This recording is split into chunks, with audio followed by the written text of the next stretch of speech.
Hello friends, welcome to happy gardening channel. இன்றைக்கி நம்ம வீடியோவில் என்ன பார்க்க போகிறோன்னா, நான் ரெகுலராக செடிகளுக்கு என்ன தண்ணி கொடுக்குறேன்னு சொல்லிட்டு உங்களுக்கு ஒரு வீடியோ பண்ணியிருக்கேன். வாங்க வீடியோக்குள்ளே போகலாம்.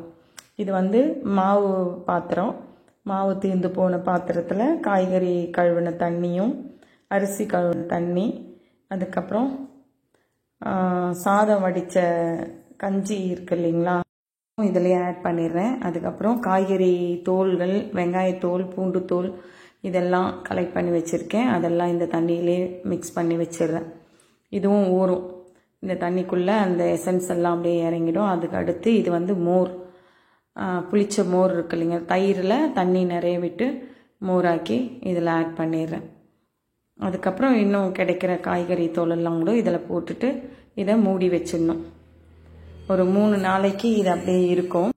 இப்போ பாருங்கள், அந்த தண்ணி 3 நாளைக்கு அப்புறம் எப்படி இருக்குன்னு சொல்லிட்டு இதுலேயே நான் வாழைப்பழத்தோல் எல்லாம் கூட போட்டிருக்கேன். ஏலத்தழையெல்லாம் கூட ஊற வச்சுருக்கேன். எப்படி நொதிச்சு இருக்குது பாருங்கள், எப்படி எவ்வளோ திக்காக இருக்குது பாருங்கள். அதனுடைய எசன்ஸ் எல்லாம் இறங்கி இருக்குது.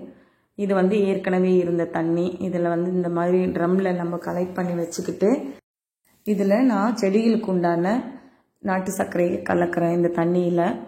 இது நல்ல வளர்ச்சி ஊக்கியாக பயன்படும். பூக்கள்லாம் உதிராமல் காய்கள் திரட்சியாக வைக்கிறதுக்கு உதவும்.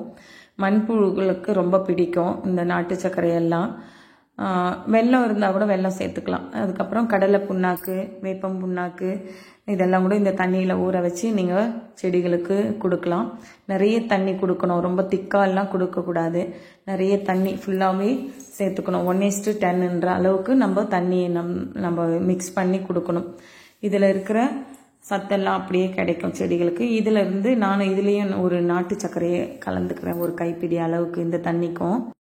இந்த மாதிரி 3 நாளைக்கு ஒரு முறை அரிசி கழுவின தண்ணி, காய்கறி தோல், வேஸ்டான காய்கறி, கீரைகள் அது எல்லாமே இந்த தண்ணிக்குள்ளே ஊற வச்சு 3 நாளைக்கு ஒரு முறை செடிகளுக்கு கொடுத்துருவேன். அதுக்கப்புறம் தான் ஃபெர்டிலைசர் மற்றதெல்லாம் கொடுப்பேன். இந்த தண்ணி ரெகுலராக வீட்டில் சேகரித்து வச்சுக்குவேன்.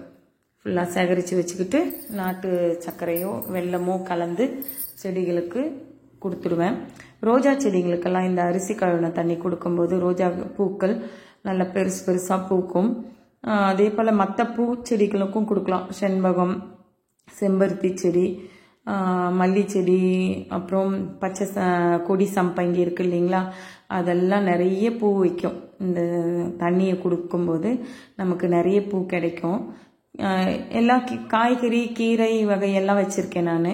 அதுக்கும் இந்த தண்ணியை கொடுப்பேன் நான். இந்த இலத்தழையெல்லாம் எடுத்து நான் கம்போஸ்ட் பின்னில் போட்டுருவேன்.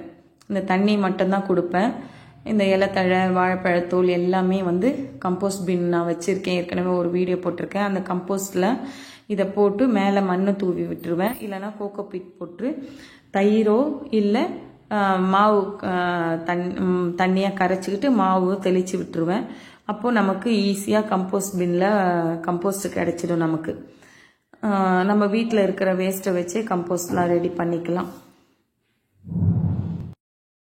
இலத்தழை, வாழைப்பழத்தூள்லாம் நல்லா ஊறி இருக்கிறதுனால சீக்கிரமே நமக்கு கம்போஸ்ட் ஆகிடும். தண்ணி நிறைஞ்சிடுச்சு. இதை பாதியாக டைல்யூட் பண்ணிக்குவேன் நான். இன்னொரு ட்ரம்மில் கலெக்ட் பண்ணிக்கிட்டு இன்னும் கொஞ்சம் தண்ணியை மிக்ஸ் பண்ணிக்குவேன். மிக்ஸ் பண்ணிக்கிட்டு செடிகளுக்கு ரெகுலராக கொடுத்துட்டு வரும்போது நம்ம தோட்டத்தில் ஈஸியாக காய்கறிகள், கீரை வகைகள், பூக்கள் இதெல்லாமே நல்லா நிறையவே கிடைக்கும். பாருங்கள், இந்த செடியெல்லாம் எவ்வளோ செழிப்பாக இருக்குது பாருங்கள். இந்த மாதிரி தான் நான் ரெகுலராக கொடுத்துக்கிட்டு இருக்கேன். இது ரெட் கலர் டிசம்பர் எப்படி இருக்குது பாருங்கள். செமையாக வளரும். நம்ம வீட்டில் இருக்கிற வேஸ்டான தண்ணியை வச்சே நம்ம செடிகளை நல்லா வளர்க்கலாம்.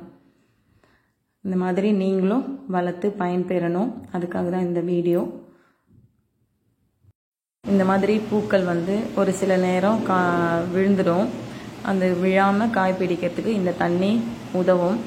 இதில் மோர், காய்கறி, வெங்காயத்தோல்லாம் இருந்ததுனால, வாழைப்பழத்தோல்லாம் இருந்ததெல்லாம் பூக்கள்லாம் நல்லா வைக்கும். அதே போல் கீரைகளுக்கெல்லாம் கூட கொடுக்கலாம் நம்ம. இது செவ்வந்தி செடி எவ்வளோ திரட்சியாக வளர்ந்துருக்கு பாருங்கள். இது ஆராக்கீரை, புளியாரைன்னு சொல்லுவாங்க. இது எப்படி வளர்ந்துருக்கு பாருங்கள். அடுத்து பூக்கள், பூச்செடிகளுக்கும் கொடுக்கலாம். எப்படி இருக்குது பாருங்கள். இந்த பூவெல்லாம் இந்த பாருங்கள், இந்த செம்பருத்தி எவ்வளோ பெருசாக இருக்குது பாருங்கள். இந்த மாதிரி தண்ணியெல்லாம் கொடுக்கும்போது நமக்கு இந்த மாதிரி தான் பூ கிடைக்கும். Okay friends, thank you. Happy gardening.